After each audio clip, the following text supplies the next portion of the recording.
Yeah, Coach. The game against Oregon State, that was probably the best the offense has looked all season, including the offensive line. They gave up 0 sacks. Do you feel like, with injuries early on in the season, that now that some of the guys are a little bit healthy and the offensive line is finally gelling together?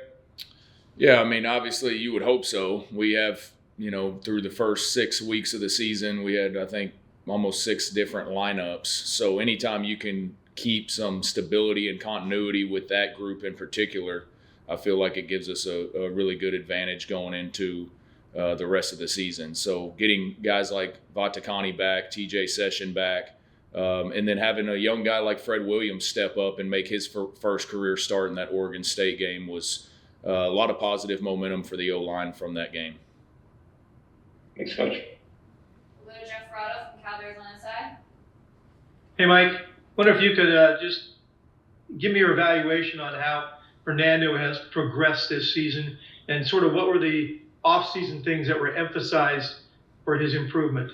Yeah, I mean, obviously the things that he did last year as a freshman, I think we all saw flashes of the quarterback that he could become. The thing that stood out the most last year in a negative aspect was the turnovers. And so that was a huge point of emphasis.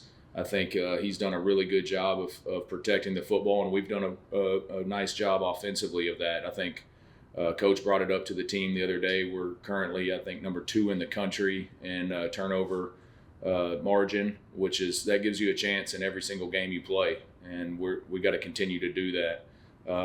As far as his improvement over the season, I think you're just starting to see a guy the game is slowing down. You see it in his feet, you see it in his progression, and the thing that stood out in the Oregon State game was his ability to extend plays, which is something that we've been talking to him a lot about.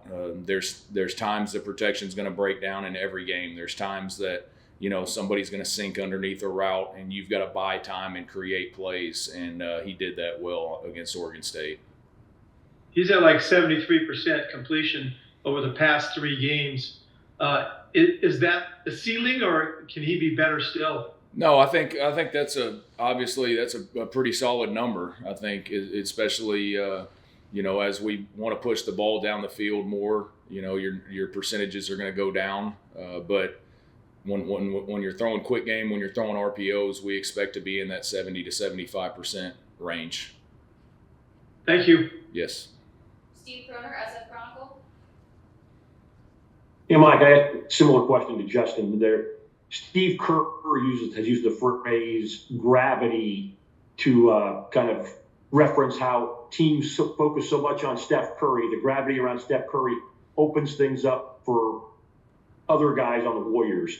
Jaden Ott did not have great running back numbers against Oregon State, but your offense did. Is there some connection, some comparison to the gravity that Stephen Curry has to the gravity that Jaden Ott might have? I do think anytime you've got a player like that on the field, the defense is obviously going to be aware of where he's at, moving him around, lining him up in empty formations, bringing him back and forth, back into the box, getting different runs going. But, yeah, anytime you have a player like that that's on the field, and the defense is going to be keyed in on that. We knew Oregon State was a really good rush defense. They had played well against a lot of teams in the running game, and so the game plan was kind of to exploit their secondary a little bit. Thank you. Matt Moreno, Rivals. Tron had his most productive game of the season. What can he do, or what maybe can you and the staff do to help him kind of build off of that moving forward?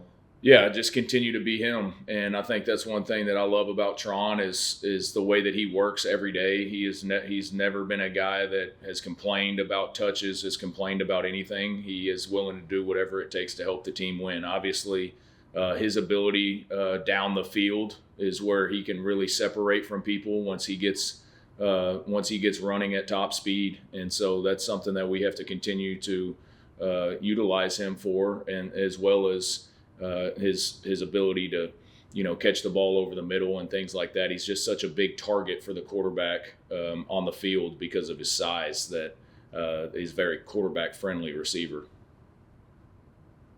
We'll go back to Jeff. Yeah, Justin told us that Tobias Merriweather and Keon Grays are getting closer to being ready to play, perhaps. And I'm wondering, they're obviously going to give you a different dimension down the field, but how much chemistry and timing and all that stuff has to develop with the quarterback and the whole offense to incorporate guys like that, 2/3 the way through the season? Those guys are practicing, and so when they're available to practice from the medical staff, we get them on the field, and we've been rolling them with both groups offensively, just trying to get them any reps that we can. Obviously, conditioning is a big deal for receivers whenever you've been out for the amount of time that those guys have been out. So it's about building the conditioning and being able to sustain throughout the course of a drive in the course of a game. So we'll know a little bit more about kind of pitch count and where those guys are at, but they look like, to me, they've jumped right back in, and Fernando hasn't had any issues with the timing standpoint with those guys. So it sounds like we might see them on Friday night. That's hopeful. I'm hoping so. You've been hoping so for 2 months, I know. though, right? I know. Well, I tell you this, we're a whole lot closer right now than we were 2 months ago. Right. Thank Yeah. you, Mike.